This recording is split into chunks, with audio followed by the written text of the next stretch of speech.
ಪ್ರಿಯ ಸಹೋದರ ಸಹೋದರಿಯರೇ, ಅನೇಕ ಸರ್ತಿ ನಮ್ಮ ಜೀವನದಲ್ಲಿ ನಮಗೆ ಹಿಂಗೆ ಅನ್ನಿಸ್ತದೇನೆಂದರೆ we have come to the end of the road.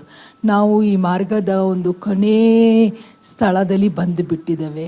ನಮಗೆ ಇಷ್ಟೊಂದು ಫ್ರಸ್ಟ್ರೇಷನ್ ಆಗಿರ್ತದೆ, ಇಷ್ಟೊಂದು ಮನ ಮುರಿದಿರ್ತದೆ, ನಮಗೆ ಏನನ್ನೂ ಮುಂದೆ ನೋಡಬೇಕು ಅಂತ ಗೊತ್ತಾಗೋದಿಲ್ಲ.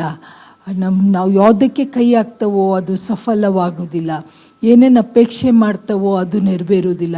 ಪ್ರಾರ್ಥನೆ ಮಾಡ್ತವೆ, ವಾಕ್ಯ ಓದ್ತವೆ, ದೇವರಿಗೆ ಕೊಡ್ತವೆ, ಕನ್ಫೆಸ್ ಮಾಡ್ತವೆ, ನಂಬಿಕೆಯಲ್ಲಿ ಇರ್ತವೆ, ಪ್ರತಿಯೊಂದು ಸಂಗತಿಗಳು ಮಾಡಿದರೂ ಸಹ ವರ್ಷ ಕಾಯ್ತವೆ, ಆದರೆ ಏನೂ ಆಗಲ್ಲ. ದೆನ್ ನಮ್ಮ ಮನಸ್ಸಲ್ಲಿ ಎಲ್ಲೋ ಒಂದು ನಿರಾಶೆ ತುಂಬ್ಕೊಂಡು ಬಿಡುತ್ತೆ.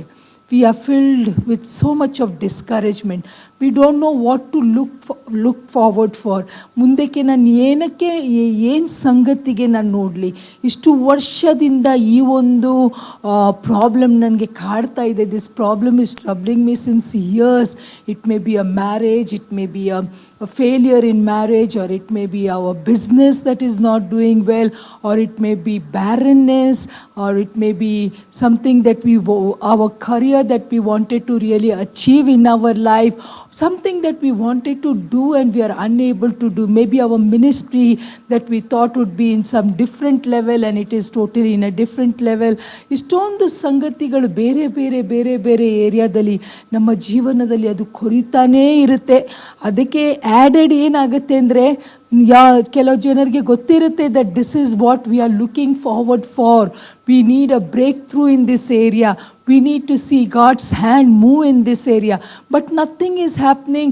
And ನಮ್ಮ ನೋಡಿದ ತಕ್ಷಣ ಜನ ಕೇಳ್ತಾರೆ, ಅದೇ ವಿಷಯಕ್ಕೆ ತಿರುಗಿ ಮಾತಾಡ್ತಾರೆ. ಸೊ ನಮಗೆ ಏನಾಗಿರ್ತದೆ ಅಂದರೆ, ನಾವು ಕುಂದಿ ಹೋಗಿರ್ತದೆ.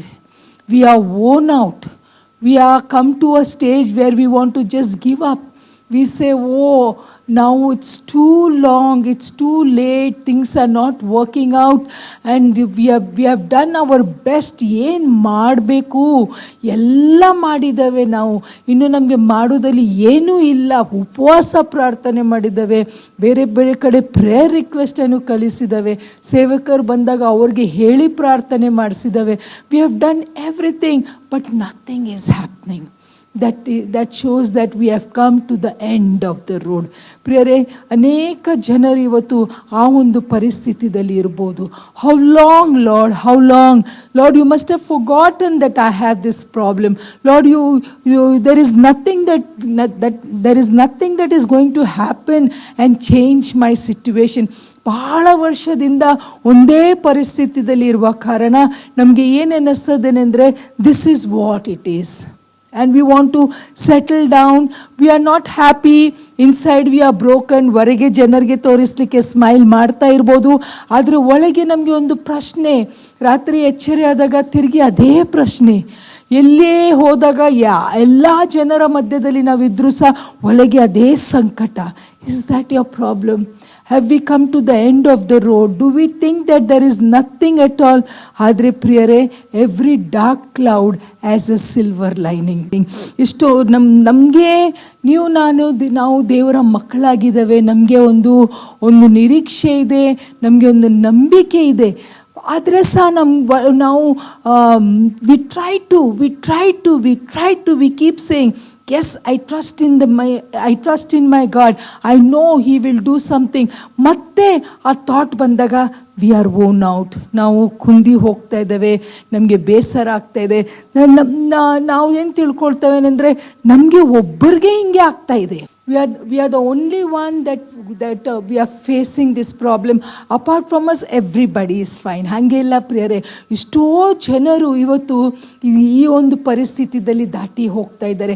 ಲೋಕದ ಜನರಿಗೆ ಏನಾಗುತ್ತೆ ಅಂದರೆ, ಅವ್ರಿಗೆ ಫ್ರಸ್ಟ್ರೇಷನ್ ಇಷ್ಟು ಮಟ್ಟಿಗೆ ಆಗುತ್ತೆ ಅಂದರೆ, they do not know how to handle it, and they take things in their hand and they take certain decision. ಈ ಜೀವನನೇ ಬೇಡ ಅಂಥೇಳಿ ಅವರು ತನ್ನ ಪ್ರಾಣಗೆ ಏನಾದರೂ ಮಾಡ್ಕೊಂಡು ಬಿಡ್ತಾರೆ ಪ್ರಿಯರೇ. ಆದರೆ ನಿಮಗೆ ನನಗೆ ಹಾಗೆ ಇಲ್ಲ. Our God is a prayer answering God. ನಾನು ಯಾವಾಗಲೂ ಹೇಳ್ತಾನೆ ಜನರಿಗೆ ಅಂದರೆ, ನಮ್ಮ ಕಣ್ಣಿಗೆ ಕಾಣದೇ ಇರುವ ಕೈಗಳು ನಮ್ಮ ದೇವರು ಅದ್ಭುತವಾದ ರೀತಿಯಲ್ಲಿ ನಮ್ಮ ಜೀವನದಲ್ಲಿ ಕಾರ್ಯ ಮಾಡ್ತಾರೆ. ನಮಗೆ ಅನ್ನಿಸ್ಬೋದು ಏನೂ ಆಗ್ತಾ ಇಲ್ಲ ಅಂತ, ಆದರೆ ಖಂಡಿತವಾಗಿ ದೇವರು ಏನೋ ಮಾಡ್ತಾ ಇದ್ದಾರೆ. ಅದು ಯಾವಾಗ ಹೊರಗೆ ಬರುತ್ತೆ ನಮಗೆ ಗೊತ್ತಿಲ್ಲ. ಆದರೆ ನಮ್ಮದೊಂದು ಸ್ವಾಭಾವಿಕವಾದ ಒಂದು human nature and human tendency ಏನೆಂದರೆ, as days go by, as years go by, as so many years has passed by, ನಮಗೆ ಹೇಗಾಗುತ್ತೆ ಏನೆಂದರೆ, ನಾವು nothing is going to happen. ನಮ್ಮ ಮನಸ್ಸಲ್ಲಿ ಒಂದು ರಿಸಾಲ್ವ್ ಮಾಡ್ತವೇನೆಂದರೆ, ಇವಾಗ ಇಷ್ಟೇ, ಇನ್ನು ಏನೂ ಆಗುವ ಚಾನ್ಸಸ್ಸು ಇಲ್ಲ. ದೇವರ ವಾಕ್ಯದಲ್ಲಿ ಹಾಗೆ ಯಾರಿಗೆ ಆದರೂ ಆಗಿದೆನಾ ಅದನ್ನು ನಾವು ನೋಡ್ಕೊಳ್ಳುವ. ದೇವರ ವಾಕ್ಯದಲ್ಲಿ ಒಂದು ವಯಸ್ಸಾದ ಗಂಡ ಹೆಂಡತಿ ಇದ್ದರು, ವಯಸ್ಸಾದವರು. ಅದು ಎಲ್ಲಿ ಬರೆಯಲ್ಪಟ್ಟಿದೆ ಅಂದರೆ, ಲೂಕನ್ ಬರೆದ ಸುವಾರ್ತೆ 1ನೇ ಅಧ್ಯಾಯ. ಲೂಕನ್ ಬರೆದ ಸುವಾರ್ತೆ 1ನೇ ಅಧ್ಯಾಯ 5ನೇ ವಚನದಿಂದ. There was in the days of Herod, the king of Judea, a certain priest named Zachariah, of the course of Abi, and his wife was of the daughters of Aaron, and her name was Elizabeth.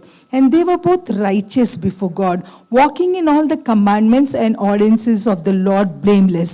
And they had no child, because that Elizabeth was barren, and they both were now well stricken in years. ಇಲ್ಲಿ ನಾವಿದು ಗಂಡ ಹೆಂಡತಿ ವಿಷಯದಲ್ಲಿ ನೋಡ್ತೇವೆ ಪ್ರಿಯರೇ. They are not common people.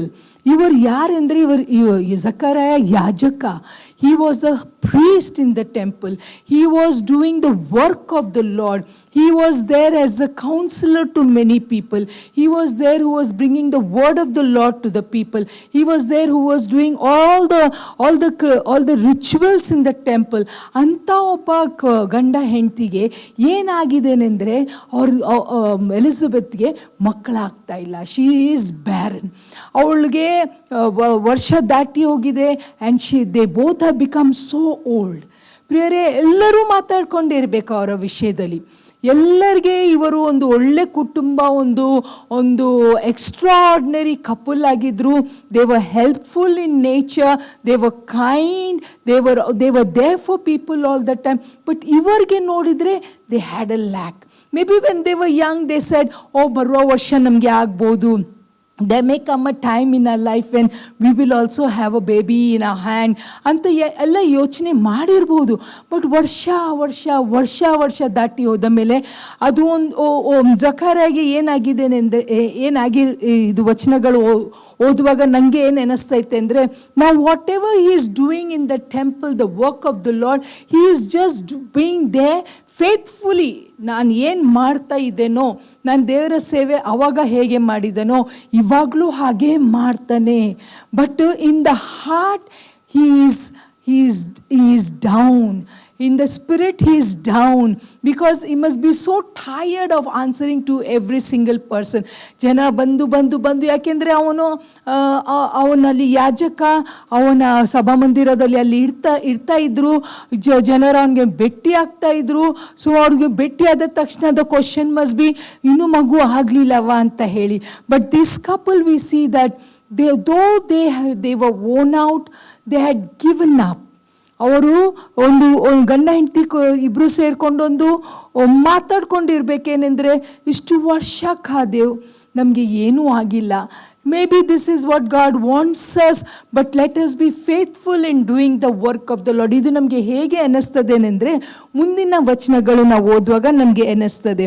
ಮುಂದೆ ನಾನು ವಚನ ಓದ್ತಾನೆ 8. And it came to pass that while he executed the priest office before God in the order of his course, according to the custom of the priest office, his lot was to burn incense when he went into the temple of the Lord. And the whole multitude of the people were praying without at the time of the incense. And there appeared unto him an angel of the Lord standing on the right side of the altar, of the altar of incense. And when Zacharias saw him, he was troubled, and fear fell upon him. But the angel said unto him, Fear not, Zechariah, for thy prayer is heard, and thy wife Elizabeth shall bear thee a son, and thou shalt call his name John. And thou shalt have joy and gladness, and many shall rejoice at his birth. ಇಲ್ಲಿ ಸ್ಪಷ್ಟವಾಗಿ ಬರ್ದಿದೆ ಅಂದರೆ there shall B Joy. ಆ ದೇವದೂತ ಬಂದು ಜಕರಯ್ಯಗೆ ಹೇಳ್ತಾರೆ ಏನೆಂದ್ರೆ, ಭಯ ಪಡಬೇಡ, ನಿನ್ನ ಪ್ರಾರ್ಥನೆಗೆ ದೇವರು ಉತ್ತರ ಕೊಟ್ಟಿದ್ದಾರೆ. Hallelujah, hallelujah. Zechariah and Elizabeth had come to the end of the road. They didn't expect any miracle. They didn't expect any child to be born in that family. They didn't expect a word from the Lord. ಯಾಕೆಂದರೆ ಅವ್ರಿಗೆ ಇಷ್ಟು ನಿರಾಶೆ ಆಗಿಬಿಟ್ಟಿದೆ ಅಂದರೆ ಅವರು ಎಲ್ಲವನ್ನೂ ಬಿಟ್ಟು ಕೊಟ್ಟಿದ್ರು. ಆದರೆ ಅವರೊಂದು ತೀರ್ಮಾನ ಮಾಡಿದ್ರೇನೆಂದರೆ, no matter what it is, ನಾವು ಸೇವೆ ಮಾಡ್ತೇವೆ. ಮನಸ್ಸಲ್ಲಿ ಕುಂದಿ ಹೋಗಿದ್ದಾರೆ, ನಿರಾಶರಾಗಿದ್ದಾರೆ, ಅವ್ರು ಕಂಡ ಕನಸು ನೆನಸಾಗಿಲ್ಲ, ಜನರ ಮಾತಿಗೆ ಅವ್ರಿಗೆ ಬೇಜಾರಾಗಿಬಿಟ್ಟಿದೆ. ಇಷ್ಟೋ ಸರ್ತಿ ಯೋಚನೆ ಮಾಡಿರ್ಬೋದು, ನಾವು ಸೇವೆ ಮಾಡೋದು ಏನಾದರೂ ಕಡಿಮೆ ಆಯಿತಾ, ಇವೆಲ್ಲ ಆಲೋಚನೆಗಳು ನಮಗೆ ಬರುತ್ತಲ್ಲ. ಖಂಡಿತವಾಗಿ ಬರುತ್ತೆ ಪ್ರಿಯರೇ. ದೇವರ ವಾಕ್ಯದಲ್ಲಿ ಬರೆದ ಪ್ರತಿಯೊಬ್ಬರು ಮನುಷ್ಯರು, ನೀವು ನಾನಿವತ್ತು ಏನೇನು ಆಲೋಚನೆ ದಾಟಿ ಹೋಗ್ತೇವಲ್ಲ ಅದನ್ನು ಅವರೂ ದಾಟಿ ಹೋಗ್ತಾರೆ. ಆದರೆ ಆ ದೇವದೂತ ಬಂದು ಹೇಳ್ತಾರೇನೆಂದರೆ, ಭಯ ಪಡಬೇಡ, ನಿಮ್ಮ ಪ್ರಾರ್ಥನೆಗೆ ಉತ್ತರ ಸಿಕ್ಕಿದೆ ಅಂದರೆ. They were praying, they prayed and they prayed and they prayed and they prayed. ಆದರೆ ಏನೂ ಆಗಲ್ಲ, ಇಷ್ಟು ವರ್ಷ ಏನೂ ಆಗಿಲ್ಲ. ಅದಕ್ಕೆ ಆ ದೇವದೂತ ಹೇಳ್ತದೆ, ಮಗುವಾದಾಗ there will be great joy, ಭಾಳ ಸಂತೋಷ ಆಗುತ್ತೆ. ಯಾಕೆ ಆ ಮಾತು ಹೇಳಿದ್ರು ಗೊತ್ತಾ? ಅವರ ಮುಖ ಕುಗ್ಗಿ ಹೋಗಿತ್ತು, ಅವ್ರಿಗೆ ದುಃಖ ತುಂಬಿಕೊಂಡಿತ್ತು, ಅವ್ರಿಗೆ ನಿರಾಶೆ ತುಂಬಿಕೊಂಡಿತ್ತು. ಅದಕ್ಕೆ ದೇವದೂತ ಒಂದು ಸುಂದರವಾದ ಮಾತು ಹೇಳ್ತಾರೆ ಏನೆಂದರೆ, that there shall be great joy, and many shall rejoice at his birth, for he shall be great in the sight of the Lord, and shall drink no wine nor strong drink, and he shall be filled with the Holy Spirit. 18ನೇ ವಚನ. And Zechariah said unto the angel, whereby shall I know this, that I am an old man, and my wife well stricken in years? And the angel answered, saying unto him, I am Gabriel, that stand in the presence of God, and am sent to speak unto thee, and to show thee great tidings. And behold, thou shalt be dumb, and not able to speak until the day that this thing shall be performed, because thou believest not the words which shall be fulfilled in thy season. Hallelujah, hallelujah. ಪ್ರಿಯರೇ, ಆ ದೇವದೂತನಿಗೆ ಜಕರ್ಯ ತಿರುಗಿ ಪ್ರಶ್ನೆ ಕೇಳ್ತಾನೇನೆಂದರೆ, ಅಯ್ಯೋ ನನಗೆ ಇಷ್ಟು ವಯಸ್ಸಾಗ್ಬಿಟ್ಟಿದೆ, ನನ್ನ ಹೆಂಡತಿಗೆ ವಯಸ್ಸಾಗಿದೆ, ಮಗುವಾಗುವ ಒಂದು ಸೂಚನೆ ಅವಳಲ್ಲಿ ಕಾಣ್ತಾ ಇಲ್ಲ. She is out of the age of child bearing. ಅವಳಿಗೆ ಇನ್ನು ಮಗು ಆಗಲಿಕ್ಕೆ ಸಾಧ್ಯವಿಲ್ಲ. ಹೇಗೆ ನಾನು ನಂಬಬೇಕು ನಿನಗೆ? ಯಾಕೆಂದರೆ ಹಿಂದಕ್ಕೆ ಎಷ್ಟೋ ಜನ ಬಂದಿರ್ಬೋದು, ಪ್ರವಾದನೆ ಹೇಳಿರ್ಬೋದು, ದೇವರು ನಿನಗೆ ಒಂದು ಮಗು ಕೊಡ್ತಾನೆ ಅಂತ ಹೇಳಿ ಜನ ಬಂದು ಪ್ರವಾದನೆ ಮಾಡಿರ್ಬೋದು. ಹಾಗೆ ನಿಮಗೂ ಆಗಿರ್ಬೋದು, ನನಗೂ ಆಗಿರ್ಬೋದು. ದೇವರು ಸೇವಕರನ್ನು ಕಲಿಸಿಬಿಟ್ಟು ಭಯ ಪಡಬೇಡ, ದೇವರು ಖಂಡಿತವಾಗಿ ನಿನ್ನ ಮೊರೆಗೆ ಕಿವಿ ಕೊಟ್ಟಿದ್ದಾರೆ, ನಿನಗೆ ಒಂದು ಮಗುವನ್ನು ಕೊಡ್ತಾರೆ, ಅಥವಾ ನಿನ್ನದು ಬಿಸ್ನೆಸ್ಸಲ್ಲಿ ಬ್ರೇಕ್ ಥ್ರೂ ಆಗುತ್ತೆ, ನಿನಗೆ ಮದುವೆ ಆಗುತ್ತೆ, ನಿನ್ನ ಗಂಡ ತಿರುಗಿ ನಿನ್ನ ಬಳಿಗೆ ಬರ್ತಾರೆ, ಅಥವಾ ನಿನ್ನ ಹೆಂಡತಿ ತಿರುಗಿ ನಿನ್ನ ಬಳಿಗೆ ಬರ್ತಾರೆ, ನೀನು ಕಳೆದು ಹೋದ ಕೆಲಸ ನಿನಗೆ ತಿರುಗಿ ಸಿಕ್ಕುತ್ತೆ, ನಿನ್ನ ಬಿಸ್ನೆಸ್ ಮತ್ತೆ ಫ್ಲರಿಶ್ ಆಗುತ್ತೆ, ನಿನ್ನ ಮಗ ನಿನ್ನನ್ನು ಬಿಟ್ಟು ಹೋದವನು ತಿರುಗಿ ಬರುತ್ತೆ. ಅನೇಕ ಅನೇಕ ಅನೇಕ ಪ್ರಾಮಿಸಸ್ ಅನ್ನು ನಾವು ಕೇಳಿರ್ಬೋದು.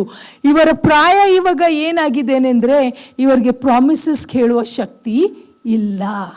They don't have any strength to hear any prophecy. They don't want to hear, thus saith the Lord. They don't want to hear saying, this is what the Lord is speaking to you. They want to see something happen. Because ಅವ್ರು ಏನಾಗಿದೆ ಅಂದರೆ, ಅವರ ಪ್ರಾಯ ಎಲ್ಲಿಗೆ ಬಂದಿದ್ದೇನೆ ಅಂದರೆ, this is it, this far and no further. ನಾವಿಬ್ಬರೇ, ನಮಗೆ ಮಕ್ಕಳು ಆಗಲಿಲ್ಲ, ಆಗೋದೂ ಇಲ್ಲ. ಯಾಕೆಂದರೆ ಫಿಸಿಕಲಿ ನಾವು ನೋಡುವಾಗ ವಿ ಆರ್ ಲೈಕ್ ದಿಸ್. ಅದಕ್ಕೆ ಆ ದೇವದೂತ ಹೇಳ್ತೆ ಅಂದರೆ, ನೀನು ನಾನು ಹೇಳಿದ ಮಾತನ್ನು ನಂಬುವುದಿಲ್ಲ, ಅದಕ್ಕೆ ಇವತ್ತಿಂದ ಮಗುವಾಗೋವರೆಗೆ ನಿನ್ನ ಬಾಯಿ ಹೋಗುತ್ತೆ. You will be dumb, you will not be able to speak. This couple may be our life today. ನಮ್ಮ ಜೀವನ ಇರ್ಬೋದು. ಇಷ್ಟೋ ವರ್ಷದಿಂದ ಯಥಾರ್ಥವಾದ ರೀತಿಯಲ್ಲಿ ಸೇವೆ ಮಾಡ್ತಾ ಇರ್ಬೋದು, ಇಷ್ಟೋ ವರ್ಷದಿಂದ ಅನ್ಕಾಂಪ್ರಮೈಸ್ ಜೀವನ ಜೀವಿಸಿರ್ಬೋದು. ಇಷ್ಟೋ ವರ್ಷದಿಂದ ಒಬ್ಬರಿಗೂ ಏನು ಕೇಡು ಆಗದಂಗೆ ಜೀವಿಸಿರ್ಬೋದು. ಇಷ್ಟು ವರ್ಷದಿಂದ ಎಲ್ಲೆಲ್ಲಿ ಸಹಾಯ ಮಾಡಲಿಕ್ಕೆ ನನಗೆ ಸಾಧ್ಯ ಇದೆನೋ ಅಲ್ಲೆಲ್ಲಿ ಸಹಾಯ ಮಾಡಿರ್ಬೋದು. You must have gone beyond and done everything, just waiting to see one breakthrough which has been bothering us all through our lifetime. And now ಇಷ್ಟು ವರ್ಷ ಎಲ್ಲ ಮಾಡಿ ಯಥಾರ್ಥತೆಯಿಂದ ಸೇವೆ ಮಾಡಿ ಯಥಾರ್ಥತೆಯಿಂದ ದೇವರಿಗೆ ಭಯಪಟ್ಟು being there for people 24/7, having a lack in your life without grumbling, without murmuring, without cursing God, but being there faithfully doing the work of the Lord. God is watching us. God is watching us. Have we come to the end of the road? ನಾವು ನಮ್ಮ ಒಂದು ಮಾರ್ಗದ ಕೊನೆಗೆ ನಾವು ಬಂದಿದ್ದೇವ? ಏನೂ ಆಗ್ತಾ ಇಲ್ಲವ? ಅಷ್ಟು ಬೇಸರಕೊಂಡು ಬಿಟ್ಟಿದ್ದೀರಾ? ಇಲ್ಲಿ ಕೆಲವ್ರ ಹತ್ರ ಮಾತಾಡೋವಾಗ ಅವ್ರು ಇಷ್ಟು ನಿರಾಶೆಯಾಗಿರ್ತಾರೆ. ಇಲ್ಲ ಸಿಸ್ಟರ್, ಏನೂ ಆಗಲ್ಲ, ಏನೂ ಆಗಲ್ಲ ಸಿಸ್ಟರ್. ಇಷ್ಟು ವರ್ಷದಿಂದ ನಾವು ಪ್ರಾರ್ಥನೆ ಮಾಡ್ತಾ ಇದ್ದೇವೆ, ಇಷ್ಟು ವರ್ಷದಿಂದ ನಾವು ಕಾಯ್ತಾ ಇದ್ದೇವೆ, ಏನಾದರೂ ಒಂದು ಸಂಗತಿ ಆಗುತ್ತೆ.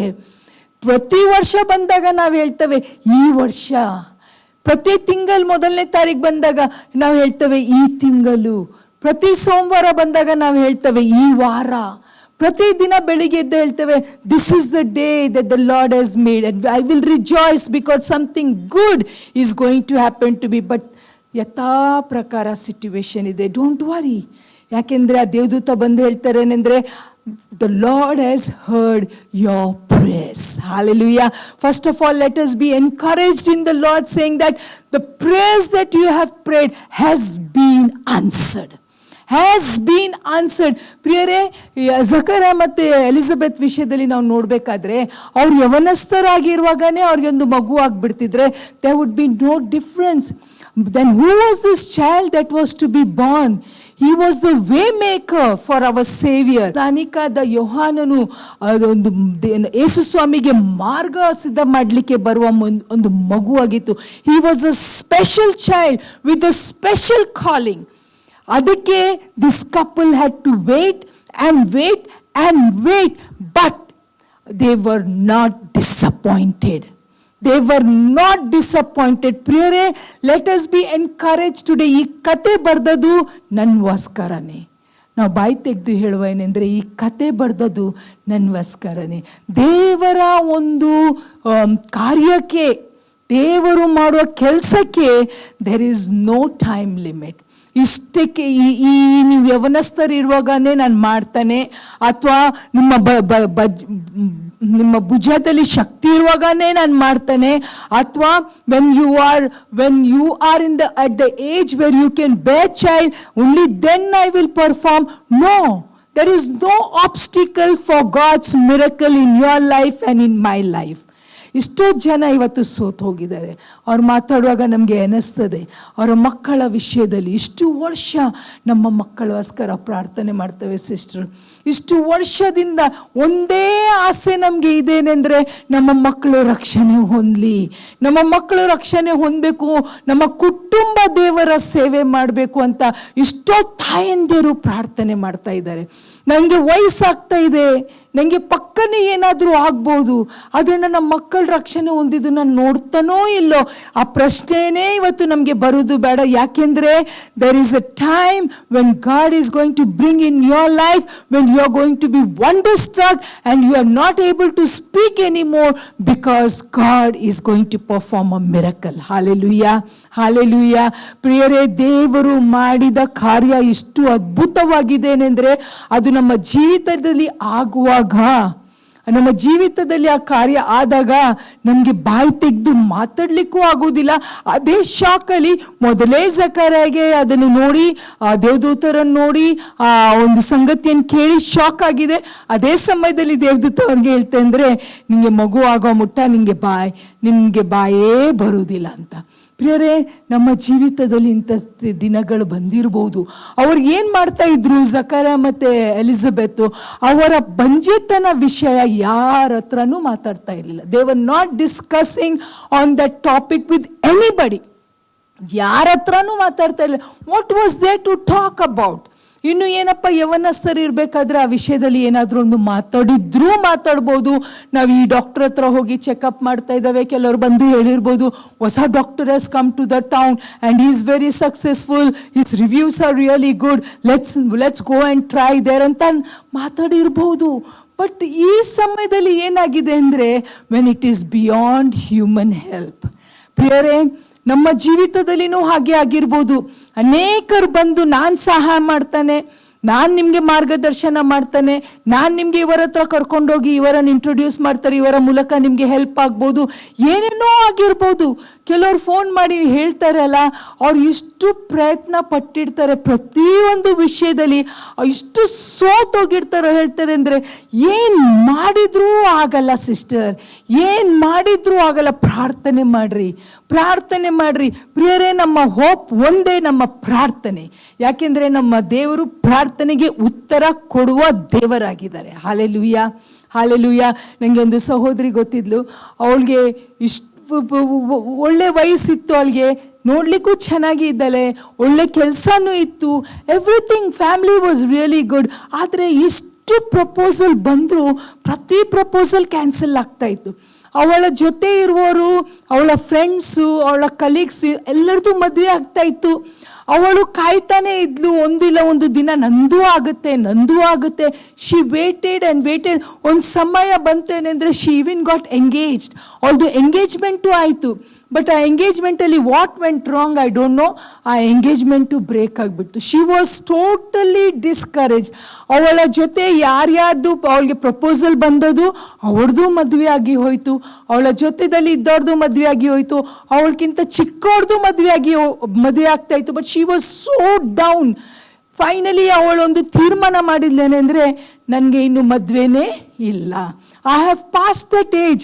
There will be no boy who will come and get me married. ಯಾಕೆಂದರೆ ನನ್ನ ಏಜ್ಗೆ ಆ ಹುಡುಗನಿಗೆ ಇಷ್ಟು ಏಜ್ ಆಗಬೇಕು, ಇವಳಿಗೇನೆ ಅಷ್ಟು ಏಜ್ ಆಗಿದ್ರೆ ಆ ಹುಡುಗನಿಗೆ ಇಷ್ಟು ಏಜ್ ಆಗಿರಬೇಕು. ಇಷ್ಟು ಏಜ್ ಆದ ಹುಡುಗ, ಒಂದು ಬ್ಯಾಚುಲರ್ ಹುಡುಗ ವಿತ್ ಒಂದು ಒಳ್ಳೆ ಫ್ಯಾಮಿಲಿಯ ಹುಡುಗ, ಒಬ್ಬ ಒಳ್ಳೆ ಬಿಲೀವರ್ ಹುಡುಗ ನನಗೆ ಸಿಕ್ಕಲಿಕ್ಕೆ ಸಾಧ್ಯನೇ ಇಲ್ಲ ಅಂತ she had already resolved in a mind that I am going to leave as a spinster. ನಾನಿನ್ನು ಮದುವೆ ಆಗೋದಿಲ್ಲ, ನಾನು ಜೀವಿಸಿದ್ರೆ ಹೀಗೆ ಒಬ್ಬಂಟಿಕೆ ಆಗಿಯೇ ನಾನು ಜೀವಿಸ್ತೇನೆ ಅಂತ ಅವ್ಳು ತೀರ್ಮಾನ ಮಾಡಿ ಕೆಲಸಕ್ಕೆ ಹೋಗೋದು ಬರೋದು. She gave up the thought of getting married. Suddenly ಬೇರೆ ದೇಶದಲ್ಲಿ ಇರುವ ಅವಳ ರಿಲೇಟಿವ್ ಯಾರೋ ಒಬ್ಬರು, ಆ ರಿಲೇಟಿವ್ ಇಂದು ಫ್ರೆಂಡ್ ಇಂದು ಬ್ರದರ್. ನೋಡ್ರಿ ಪ್ರಿಯರೇ, when God has to work, he works in ways we never know. When you have given up, when you have said, I've come to the end of the road, when you say there is no more miracle that is going to happen, when you say that this is it and nothing else ಅಂತ ಹೇಳಿದಾಗ there open the door for her. Hallelujah. ಅವಳು ಯೋಚನೆನೇ ಮಾಡಿಲ್ಲ, ಅವರ ಕುಟುಂಬದವ್ರು ಯೋಚನೆನೇ ಮಾಡಿಲ್ಲ. ಏನೆಂದರೆ ಅವರೆಲ್ಲ ಪಾಪ ತಂದೆ ತಾಯಿ ಒಳ್ಳೆ ಸೇವೆ ಮಾಡೋರು ಎಲ್ಲರಿಗೆ ಹೇಳ್ತಾ ಇದ್ರು, ನನ್ನ ಮಗಳಿಗೆ ಒಂದು ಗಂಡನ್ ನೋಡ್ರಿ, ನನ್ನ ಮಗಳಿಗೆ ಒಂದು ಗಂಡನ್ ನೋಡ್ರಿ. She was very well educated, very very good family ಎಲ್ಲ ಇದ್ರು ಸಹ nothing work. But at that moment ಏನಾಯ್ತು ಅಂದರೆ ಆ ಒಂದು ಪ್ರಪೋಸಲ್ ಬಂತು ಪ್ರಿಯರೇ. ಅದ್ಭುತವಾದ ರೀತಿಯಲ್ಲಿ ಆ ಸಹೋದರಿದು ಮದುವೆ ಆಯಿತು. ಇವತ್ತು ಅವಳು ಬೇರೆ ದೇಶದಲ್ಲಿ ಸುಂದರವಾಗಿ ಅವಳ ಗಂಡನ ಜೊತೆ ಜೀವನ ಮಾಡ್ತಾ ಇದ್ದಾಳೆ. Hallelujah. When you talk to her she will say, I am amazed. ಅಳ್ತಾಳೆ ಅವಳು. She only cries and she says, I am amazed what God has done for me. When God can do that to Elizabeth and Zachariah, when God can do to this dear sister, He can do that to you and me. Have you come to the end of the road? No. Every dark cloud has a silver lining. ಖಂಡಿತವಾಗಿ ದೇವರು ಒಂದು ಮಾರ್ಗ ಮಾಡ್ತಾರೆ. You will be surprised.